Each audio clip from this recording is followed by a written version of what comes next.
he gets upset, if it gets any rougher, man, I'm going to quit.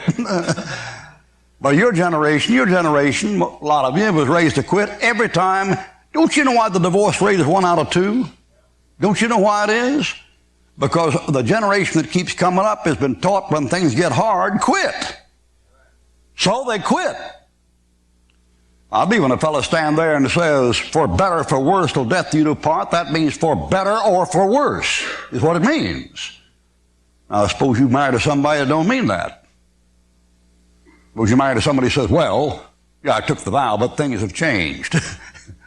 The vow took care of the change, folks. You take these young couples, they bust up and right and left because the first time they have a big squabble and disagree, they know for $25 they can fix the thing up. The whole thing just goes down the tube.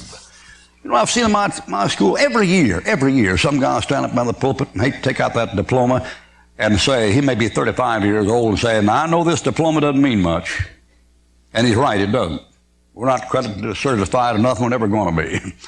But he says, I'm just so proud of this diploma because this is the first thing I ever started that I ever finished. You begin to cry. He'll be 35 years old. I've seen that every year for something like 28 years. Sometimes he's 25 or 20. Most time he's 35. I've seen him 42 years old. This is the first thing I ever finished, I ever started. I sat there just amazed. I said to myself, could that be? Could a fella 35 years old say this is the first thing I ever started, I ever finished? Yeah, it could be. It could be. All right, temptation gets you weary and faint. Now, you know what the next thing it'll get you weary and cause you to faint? It's gloomy forebodings about the future. See, this fellow's looking uphill.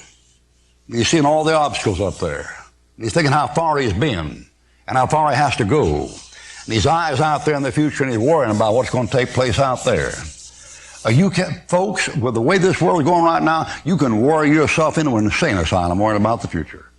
Somewhere you got to get a hold of the present and start enjoying God now and living for God now and get your mind off the clouds and the horizon. Because there are too many of them. That Bible said, he that observes the clouds shall not sow, and he that observes the wind shall not reap. You can't be a farmer and just spend all your time looking up in the air. You got to spend some time tilling and planting and plowing. Now, I think you ought to know about the future. I mean, I'm perfectly aware of the Bilderbergers and the CFR and the European Common Market. I'm perfectly aware of the bloody killer, the Pope and that bunch and what they're doing, and the Federal Reserve Bank. I know what's going on in the CFR and the Trilateral Commission. I've got all that stuff, but I can't waste time with it. You got to spend your time trying to reach people for